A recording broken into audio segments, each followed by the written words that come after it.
बोलिए सतगुरु बंदी छोड़ कबीर साहिब की जय हो। सतगुरु मदनपति साहिब की जय हो। सतगुरु वैराग साहिब की जय हो। सभी संतों की जय हो। सभी भक्तों की जय हो। सकल हंस को बंदगी साहिब बंदगी सतनाम।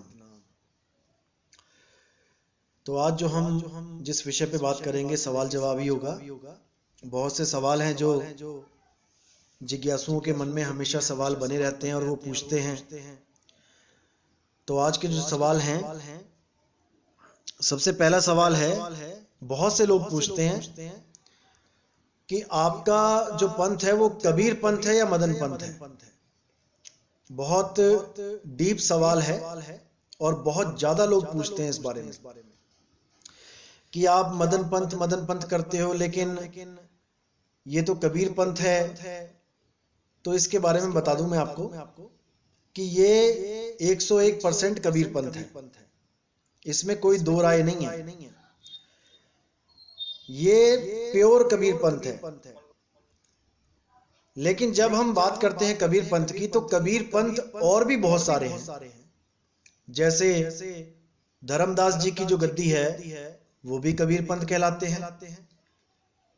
गरीबदास जी की जो गद्दी है वो भी कबीर पंथी कहलाते हैं। दादू जी की गद्दी है, उनका भी कनेक्शन कबीर साहब के साथ था। भीखा जी नाभा जी की जो गद्दी है वो भी कबीर पंथी कहलाते हैं।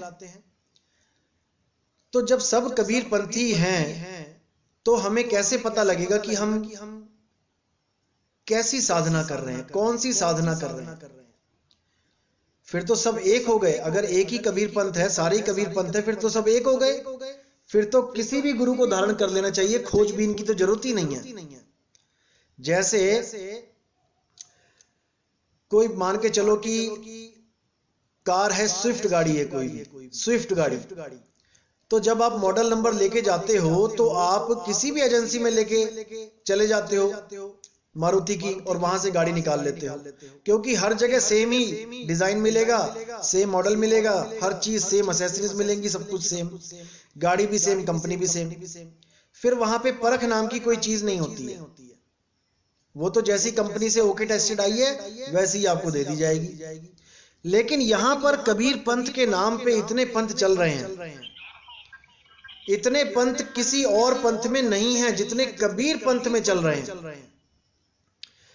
बाकी जहां भी देखोगे सबका भगवान एक, सबका वाहिगुरु एक, सबका अल्लाह एक, लेकिन केवल कबीर पंथ में कबीर तो सबका एक, लेकिन भक्ति करने का तरीका सबका अलग। अब यहां पे आती है असली दिक्कत। कहने को सब कबीर पंथी, लेकिन जब आप नाम लेने जाओगे हर कबीर पंथी गुरु के पास तो पता नहीं क्या क्या पकड़ा देगा आपको। अलग अलग नाम, अलग अलग मंत्र, अलग अलग साधनाएं। यहां पर कंफ्यूजन होती है बहुत जबरदस्त कि कौन सा कबीर पंथी, आपकी भक्ति विधि क्या है। क्या आप गरीबदास जी वाले मंत्र जपते हैं जो उनके ग्रंथ में लिखे हैं, या आप धर्मदास जी के नाम जपते हैं जो उनके वंश में मिलते हैं, या आप सोहम का नाम जपते हैं जो और कबीर पंथ में मिलता है, या ओम का नाम जपते हैं, क्योंकि कबीर पंथ में तो सब कुछ चल रहा है। क्या आप अकार मकार हकार जपते हैं, सकार? तो ये सब नाम कबीर पंथ में ही चल रहे हैं। इसलिए हमें अपनी भक्ति विधि बताने के लिए, उसको अलग से शो करने के लिए हमें बोलना पड़ता है कि हम मदन पंथ में हैं। मदन पंथ इसलिए बोलना पड़ता है क्योंकि वो हमारे प्रथम आचार्य हैं, हमारे प्रथम सदगुरु हैं।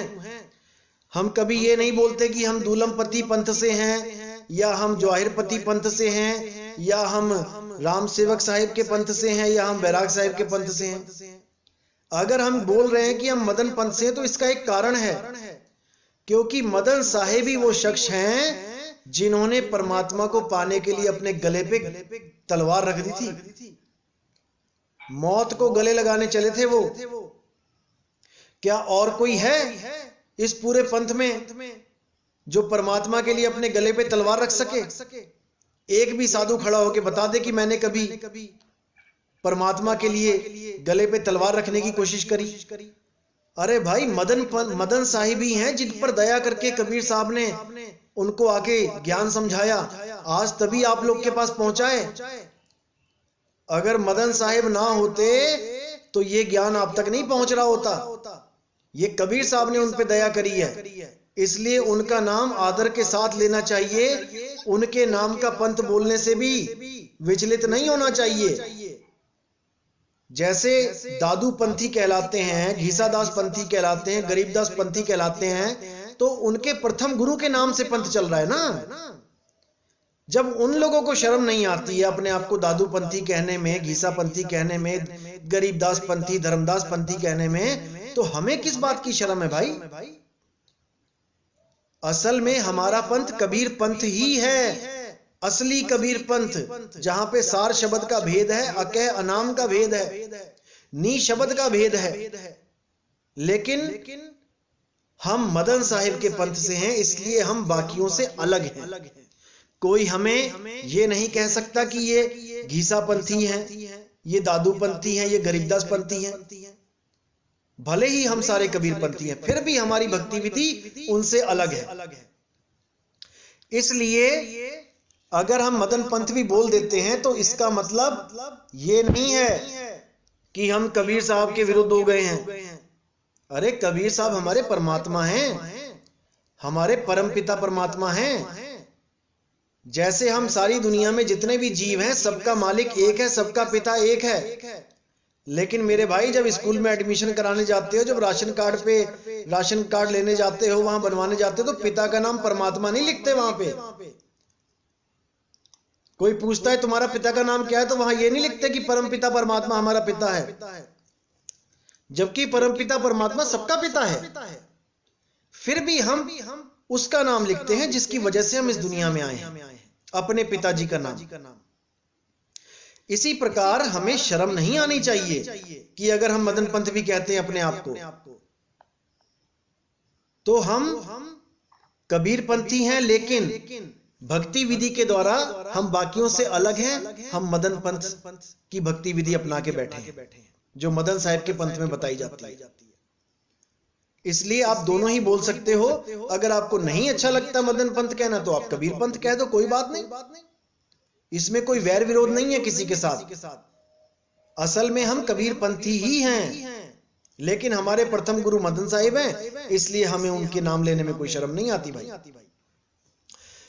अगला सवाल है, आपके पंथ में कई लोग आ को सार शब्द बोलते हैं, कई लोग झनकार को। इस सवाल का भी जवाब मैं कई बार दे चुका हूं, फिर से क्लियर कर देना चाहूंगा। देखो जी, चाहे आ बोलो, चाहे बोलो झनकार, चाहे बोलो राम, चाहे बोलो वाहेगुरु, उसको कुछ भी बोलो, असली चीज तब पता लगेगी जब आप उसको प्राप्त कर लोगे। जब गुरुजी ने आपको विधि बता दी, भेद बता दिया, उसके बाद आपको इन चक्रों में नहीं पड़ना चाहिए कि वो क्या है। उसको प्राप्त करके खुद अनुभूति करनी चाहिए कि जो गुरुजी ने मुझे शब्द का भेद बताया है, वहां पर शब्द है भी कि नहीं। जब वो शब्द प्रकट हो जाएगा तो तुम खुद ही जान जाओगे कि वो आ है कि झनकार है कि पा है कि का है कि खा है। झगड़ा वो लोग करते हैं जिनका कभी शब्द प्रकट नहीं हुआ, जिनको एक पल का भी अनुभव हो गया हो ना, एक पल का, सिंगल सेकंड का भी, उनके झगड़े खत्म हो जाते हैं। वहां पे फिर नाम की कोई वैल्यू नहीं रहती है, वहां पे वस्तु की वैल्यू होती है। जो वस्तु आपको मिली है, आप उसको जानो। और वो अनुभव कोई बता नहीं सकता किसी को, कि वो अनुभव बताने में आ जाएगा कि आप कह दोगे कि वो आ की तरह है। जो बताने में आ गया वो अनुभव है ही नहीं, उसका तो केवल संकेत होता है। और वो संकेत कैसे दिया जाता है, ये सतगुरु को भली भांति पता है। तो इसीलिए इस झगड़े में नहीं उलझना है कि वो झनकार है कि वो आ है। झनकार इसलिए बोल दिया जाता है कबीर साहब की वाणियों में, गरीबदास जी की वाणियों में, जवाहिर पति साहिब की वाणियों में झनकार शब्द प्रयोग किया गया। क्यों? इसके पीछे बहुत बड़ा कारण है। अगर हम उसको आ बोलेंगे तो आ तो लिखने में आ जाएगा, कोई भी लिख सकता है आ को, तो फिर वाणी गलत हो जाएगी कि वो लिखने बोलने पढ़ने में नहीं आता। फिर तो वाणी झूठी सिद्ध हो गई। अगर आपने लिख ही दिया उसको तो वो अलेख कैसे हुआ? फिर हम कैसे कहेंगे कि 52 आखर लेख राम रंग होरी हो, वो आखर या में ना ही राम रंग होरी हो? फिर हम कैसे उसको कहेंगे कि 52 अक्षर लोक त्रय सब कुछ इन्हीं माही, ये आखर खिर जाएंगे वो आखर इनमें नाही? फिर कैसे कहेंगे हम ये बात? अब जो झनकार होती है, झनकार को समझ लो क्या होता है। झनकार कई लोग सोचते हैं कि जैसे पीछे ड्रम बजता है, झनकार बीट्स, जैसे पुराने गानों में झनकार डाल के नए बना देते थे कई लोग। अरे भाई ये झनकार नहीं है वो, अगर कोई इस गलतफहमी में रहता है कि वो झनकार है। अब कई जगह वाणी आती है, नाम अखंड और सब खंडा और सार शब्द गरजे बरमंडा। अब वहां पे लिखा है गरजे। अब गर्जना क्या होता है? बादल गरजते हैं। अब कबीर साहब की वाणी काट के दिखाओ, वहां पे लिखा है गरजे बरमंडा, यानी वो गर्जना कर रहा है। अब जब गर्जना कर रहा है जैसे बादल गरजे, अब आप उसको लिख के दिखाओ वो कैसे गरजे? नहीं लिख सकते। इसीलिए कई जगह गर्जना लिख दिया है, कई जगह झनकार लिख दिया है। रुंझुन सार शब्द झनकारा पावेगा कोई संत प्यारा। जवाहिरपति साहिब की वाणी है, हमारे जो बीरापुर गद्दी है जिनके नाम से चल रही है, उनकी वाणी है। उन्होंने भी यही बोला कि भाई वो अनुभूति का विषय है। पावेगा कोई संत प्यारा, पावेगा, सुनेगा नहीं कि मैंने कान से बोल दिया आ, मुंह से बोल दिया आ और तुमने कान से सुन लिया आ, हो गया काम। इसको प्राप्ति नहीं कहते हैं। पावेगा कोई संत प्यारा, जो सूरत को शब्द में लगाएगा, जो आठों पहर उसमें रमेगा, उस पर मालिक की दया होगी। खुद नहीं प्राप्त कर सकता कोई, कि कोई सोचे कि मैं प्राप्त कर लूंगा, 2 महीने में प्राप्त कर लूंगा, 5 महीने में, साल में प्राप्त कर लूंगा, 2 साल में कर लूंगा। जो ये सोच के बैठा है कि मैं कर लूंगा, वो कभी नहीं कर पाएगा। भाई उसके आगे सरेंडर करना पड़ता है। अंधा कभी आंख वाले को नहीं पकड़ सकता, सरेंडर करना पड़ता। भाई मैं हारा तू जीता, आजा कहां है तू, तब वो दया करता है। इस अकड़ में ना रहे कोई कि मैं तो 1 महीने में, 1 साल में प्राप्त कर लूंगा, 2 साल में प्राप्त कर लूंगा। बहुत से नाम लेके गए और 2-2 साल हो गए उनको, और ये कह के गए थे हम तो 1 महीने में आपको खुशखबरी दे देंगे। आज तक नहीं आई उनकी खुशखबरी, क्योंकि वो ये सोच के बैठे हैं कि हम पकड़ लेंगे उसको, जबकि वो टोटल दया पे काम करता है। उसकी दया होती है तब होता है। आपने तो केवल सरेंडर करना है अपने आप को। जिसने सरेंडर करना सीख लिया उस पर दया हो जाएगी। गुरु के आगे सरेंडर, परमात्मा के आगे सरेंडर करना ही पड़ेगा, तभी बात बनेगी। तो अगला सवाल है, आपका कबीर पंथ बाकी कबीर पंथ से अलग कैसे है? जैसे मैंने अभी बताया कि बहुत से कबीर पंथ हैं। जो मदन साहिब के पंथ में कबीर, जो असली कबीर पंथ है, उसमें भक्ति विधि क्या है? देखो, होंठ कंठ लागे नहीं, जीव्या नहीं उच्चार, और गुप्त वस्तु को जो लखे सो है हंस हमार। उस गुप्त वस्तु का लखाव करना है, उसको गुरु लखाएगा। अब कई लोग कहते हैं लखाने को लगाना यानी पार कर देना। अरे भाई कितनी बार समझाया गया है कि पार आपने ही होना है परमात्मा के सहारे। गुरु तो केवल मार्गदर्शक है आपका, गुरु केवल आपको रास्ता बताएगा, विधि बताएगा। अब आगे आपकी लगन और परमात्मा की दया, इन दोनों पे काम चलता है। गुरु आपको भेद बताएगा, आपके सारे भ्रम तोड़ेगा, आपकी सूरत को शब्द में कैसे जुड़ना है उसकी विधि बताएगा। आगे आपकी लगन और परमात्मा की दया, इन दोनों पे काम चलेगा। तो हमारे पंथ में कोई मंत्र तंत्र जंत्र नहीं दिया जाता, हमारे पंथ में शरीरों में ध्यान नहीं लगाया जाता, हमारे पंथ में श्वासों का अजपा जाप नहीं कराया जाता, सोहम का जाप नहीं कराया जाता, ओम सोहम का जाप नहीं कराया जाता, ओम सोहम सत्य कबीर का जाप नहीं कराया जाता। हमारे यहाँ 5 नाम नहीं दिए जाते, ज्योति निरंजन ओंकार अरंकार सोहम सतनाम, या हमारे यहाँ 3 नाम सतपुरुष अकाल मूर्त शब्द स्वरूपी राम, या और कोई नाम सतगुरु सतनाम, या और भी ओम तत्सत, ऐसा कुछ नहीं दिया जाता। हमारे यहाँ आत्म ज्ञान का भेद बताया जाता है और आत्मा में कैसे स्थित होना है, अपनी सूरत को कैसे स्थित करना है, ये भेद बताया जाता है। इसलिए बाकी कबीर पंथ से हमारा पंथ अलग है, क्योंकि हमारे यहाँ विहंगम चाल का भेद बताया जाता है कि आप कैसे विहंगम चाल के द्वारा अपने स्वरूप में स्थित हो जाएंगे। इसीलिए साहिब ने बोला शब्द विहंगम चाल हमारी, और कहें कबीर सतगुरु तारी, खुले कपाट शब्द झनकारी, और पिंड यंड के पार स्वदेश हमारा है। शब्द झनकारी, यहां पे भी झनकारी की बात कर दी उन्होंने कि वो कोई बोलने लिखने वाला शब्द नहीं है, वो एक अखंड नाद है, अखंड, जिसका कभी कोई खंड नहीं कर सकता। तो उस अखंड का भेद हमारे पंथ में बताया जाता है। अगला सवाल है कि आप कहते हैं कि सब दुनिया एक झंडे के नीचे आ जाएगी, सारी दुनिया एक पंथ में आ जाएगी, तो क्या सारे पंथ, सारे मंदिर मस्जिद बंद हो जाएंगे? अब देखो यहां पर समझ का फेर है। जब भी मैं कहता हूं कि सारी दुनिया एक झंडे के नीचे आएगी, तो उसमें भेद को जानना चाहिए, क्या भेद है। मैंने क्या कभी कहा कि मंदिर बंद हो जाएंगे, मस्जिद बंद हो जाएंगी, गुरुद्वारे बंद हो जाएंगे, या कोई सारे पंथ बंद हो जाएंगे? मैंने ऐसा कभी नहीं कहा। जैसे एक डिस्ट्रिक्ट होता है, एक डिस्ट्रिक्ट में बहुत सारे गांव होते हैं, एक जिला होता है, जिले में बहुत सारे गांव होते हैं। हर गांव में पहली, दूसरी, तीसरी, चौथी, 5वीं कक्षा का स्कूल होता है, प्राइमरी स्कूल होता है। हर गांव में लगभग आपको एक प्राइमरी स्कूल मिल जाएगा। उसके बाद तहसील, जैसे मान के चलो गांव में 5वीं या 8वीं तक है।